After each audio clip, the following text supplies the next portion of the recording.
There was a sunken ship with a group of illegal immigrants stranded on the coast of Japan. A policeman immediately approached the group, but one of them took out a knife, making the policeman fall, and the illegal immigrants escaped from there. Meanwhile, a man named Tai Tu, nicknamed Steelhead, was stealing clothes because he was an illegal immigrant who had just arrived in Japan. That night, Tai Tu was looking for a place to stay. Then he saw members of the Japanese police arresting illegal immigrants, making him scared and ran to hide. The story flashed back when Tai Tu was still in China. He used to be a tractor mechanic. At that time, Tai Tu was with a woman named Xiu, his girlfriend. Xiu asked for permission from Tai Tu to work in Japan with her aunt. Although it was difficult, Tai Tu finally allowed her. Time had passed, but Tai Tu had no news at all from Xiu. He got information from his friend in Japan that Xiu's aunt had died. Since then, Tai Tu decided to go to Japan to become an illegal immigrant, looking for Xiu. Back to the present, after 2 days looking for Xiu, Tai Tu finally met his friend Ji. Ji introduced Tai Tu to his relatives and friends who also came from China. But Tai Tu didn't care about them, and instead went straight eating food, because he hadn't eaten in 2 days. Ji took Tai Tu to the public bathing, and they met Yakuza gangsters, scolded them because Tai Tu's voice was very loud. Ji told Tai Tu that he had tried to look for Xiu, but it didn't work. Ji then asked Tai Tu to forget her. The next morning, Ji took Tito to look for a job. Then they met a service bureau who gave them a job sorting rubbish. In that place, Tai Tu saw someone found a precious item in a pile of rubbish, and that person was named Honky. When Tai Tu and the other workers helped Honky, their supervisor instead called the police because they were all illegal workers, so they immediately ran away. Honky was grateful for being saved by Tai Tu, so he treated Tai Tu some food. Honky also gave them some cards that could be used for free in certain places, and he bought the cards from a man named Tai Bao. In another place, several high-ranking Yakuza gangsters were attending the funeral of the Yakuza leader and were going to hold an election for the new leader. It showed that a man named Koichi Muranishi received the most votes, and his vice was Toshinari Iguchi. Muranishi's rival, Taro Watagawa, would become head of the branch, accompanied by his son, Togawa Kyoei. Muranishi and Iguchi went to the former Yakuza leader's grave to pay their final respects. But Togawa invited his members to leave because he was disappointed with the results of the vote. That evening, Inspector Kitano got information from his men regarding public reports about illegal immigrants working in the area.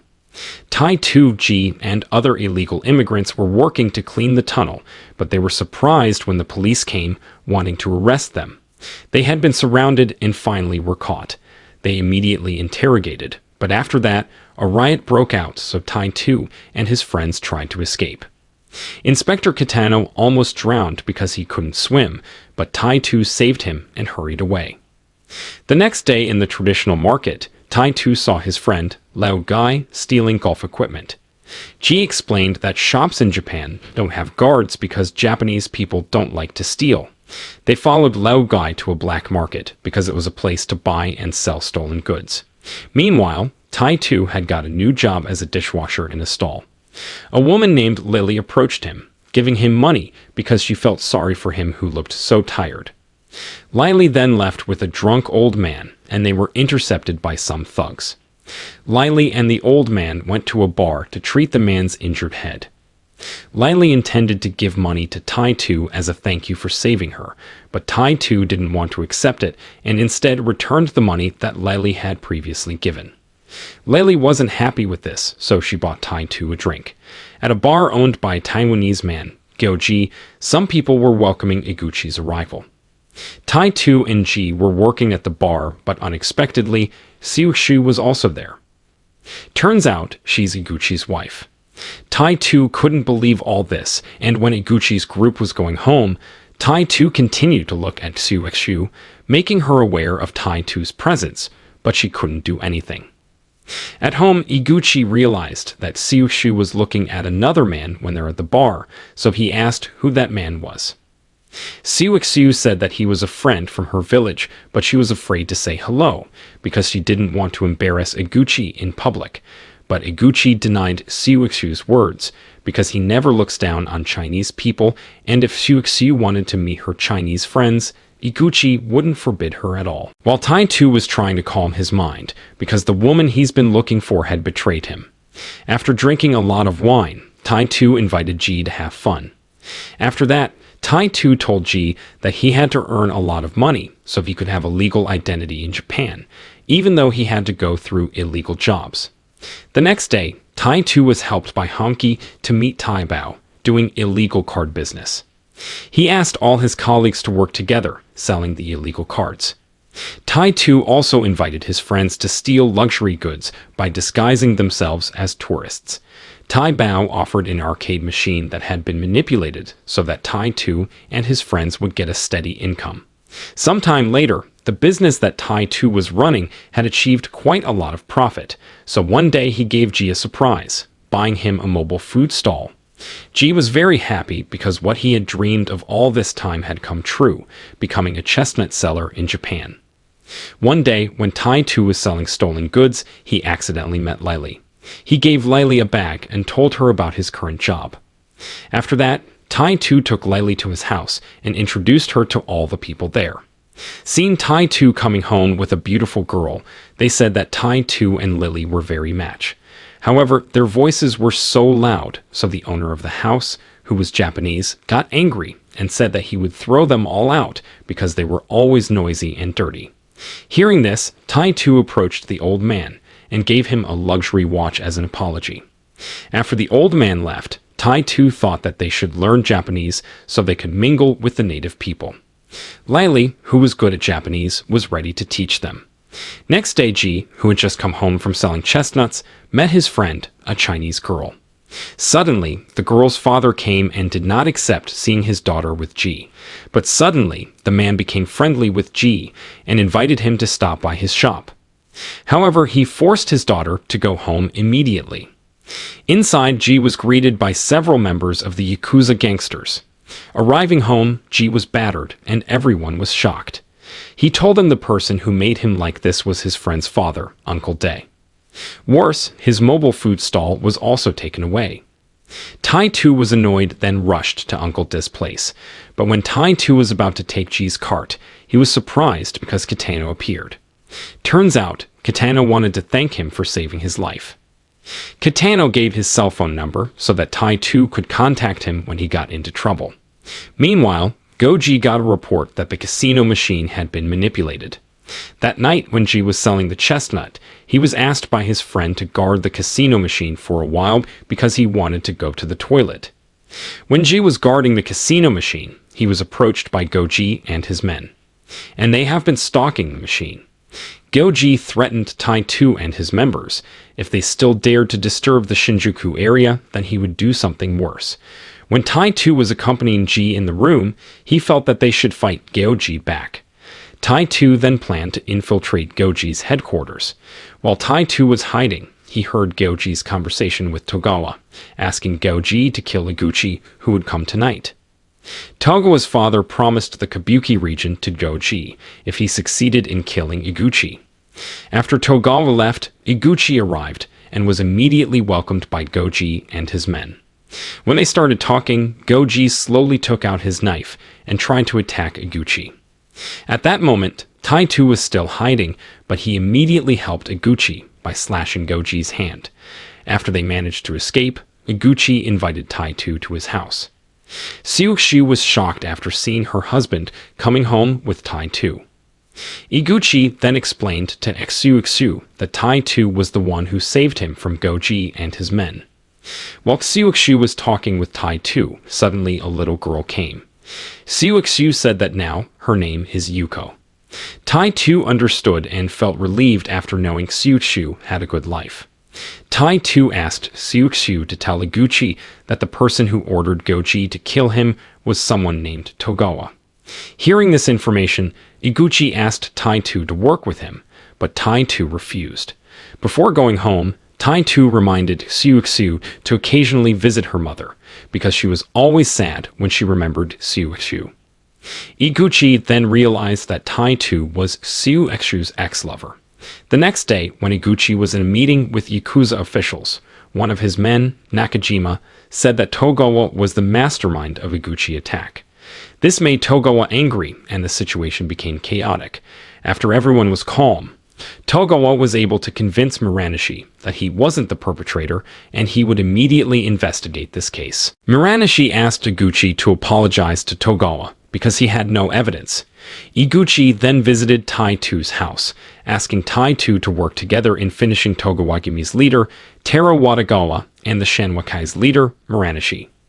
Tai 2 agreed, but on the condition that if he succeeds, Iguchi must help him get legal status in Japan, and also give him the Shinjuku area, which is controlled by Goji.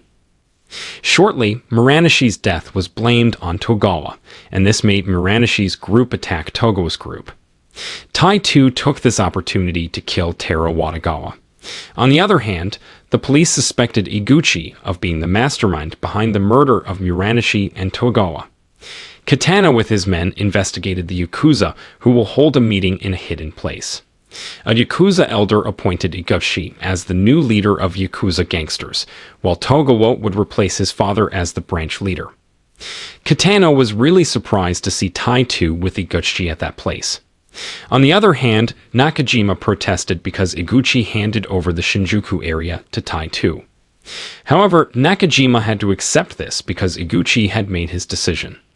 Nakajima and his men handed over the Shinjuku area to Tai 2 and his group. Nakajima reminded Tai 2 that he really hated the Chinese who were in Japan, but Tai 2 didn't care at all. After that, Tai 2 and his group celebrated their achievements in Shinjuku. In this event, all businessmen from China came, including Uncle Day, who asked for protection for his business area. Tai 2 also received a samurai suit from Iguchi as a gift. At first, Tai 2 refused to receive security money from the businessmen, but Uncle D asked Tai 2 to accept it so that there would be no commotion in the future. Going home, Uncle D came to G to apologize for his last actions, but G was still angry and tried to beat Uncle De. After the event was over, Tai 2 said that he would open an official business venture and hand over Shinjuku to his colleagues. Tito would also provide capital for Chinese immigrants who come to Japan, and he entrusted this matter to G.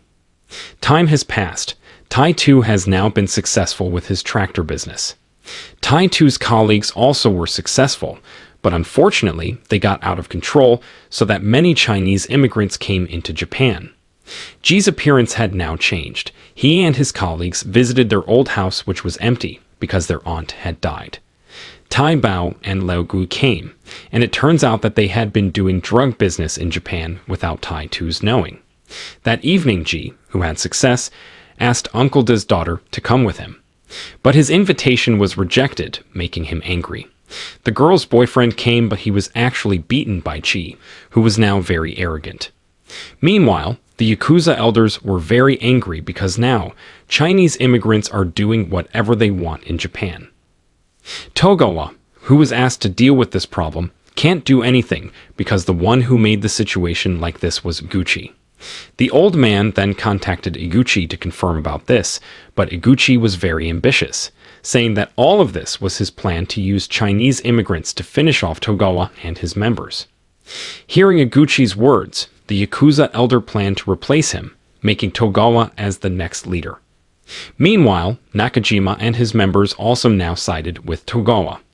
In another place, Katana met Tai 2 to provide the criminal records of his colleagues in Shinjuku. This made Tai 2 confused because he didn't know at all that his colleagues had now become arrogant and were in the drug business. Katana also asked Tai 2 about the murder of Muranishi and Taro Watagawa, but Tai 2 didn't want to answer. That night, Tai 2 came to Shinjuku to see the truth of what Katana said. Tai 2 reprimanded a group of arrogant young people, but he was actually beaten up. At the same time, Honky came and scolded those young men because the one they beat up was the big boss in that area. They apologized to Tai 2, and they were G's men who had just come to Japan as illegal immigrants. After that, Tai 2 saw G meeting Iguchi, but Honky told Tai 2 not to interfere with their business affairs. The next morning, Lely invited Tai 2 to leave Japan, but he refused because he couldn't leave his friends. Not long after, Kitano came, according to Tai 2's request. Tai 2 said he would hand over all the evidence of Iguchi's crimes, including the murder of Muranishi and Taro Watagawa, which he did on orders from Iguchi. Hearing this, Lely was so angry because Tai 2 wanted Iguchi in prison so he can come back with Suixu. Lely regretted because Tai 2 never thought about her feelings. That evening, Nakajima met Goji to work together, cleaning up all the Chinese gangsters in Japan. Meanwhile, Iguchi ordered Ji to kill Togawa and the Yakuza elder. After that, Goji and the Yakuza members went to Shinjuku. But at the same time, Tai 2 and Kitano also came there. When they got inside, everyone was shocked because Tai 2 came with a police officer, and Iguchi was also there. Tai 2 scolded Ji for being close to Iguchi and selling drugs. Ji didn't like it and said that everyone there was also involved, and chaos happened in that place. Honki suddenly stabbed Tai 2 and then slashed Laogui's neck, who was trying to calm the situation down. When Honki tried to kill Tai 2, suddenly Yakuza gangsters threw stones, hit Honki in the head, causing him to die. Ji was trying to bluff the Yakuza, but he suddenly lost his courage after seeing Gao Ji in front of him. Seeing the situation getting more chaotic, Iguchi turned off the electricity, making the place dark, and the Yakuza stopped attacking. Dying, Iguchi gave Tai 2 a flash disk containing all the Yakuza crime data. Kitano contacted the police to immediately come to the place. Downstairs, Tai 2 and Kitano were still being attacked by the Yakuza. Luckily, the police had arrived and saved them, but Tai 2 was separated by Kitano. Tai 2 went to his old house, and he was shocked to find Ji dying in the house. Unfortunately, Ji couldn't survive and breathed his last breath. Tai 2 contacted Suixu and told her everything that had happened. Tai 2 asked Suixu to immediately pack up and take her daughter to Okubo Station. However, Iguchi's house had been controlled by Togawa, who immediately asked Nakajima to go to Okubo Station. Kitano, who received news from Tai 2, immediately went to Okubo Station. At the station, Nakajima and his members found Tai 2. But luckily, the police arrived on time when Tai 2 was cornered. After Kitano paralyzed Nakajima, he couldn't find Tai 2. After following Tai 2's blood stain, Kitano finally managed to find Tai 2 in the water channel where they first met. There, Tai 2 was dying, handed over the flash disk given by Iguchi.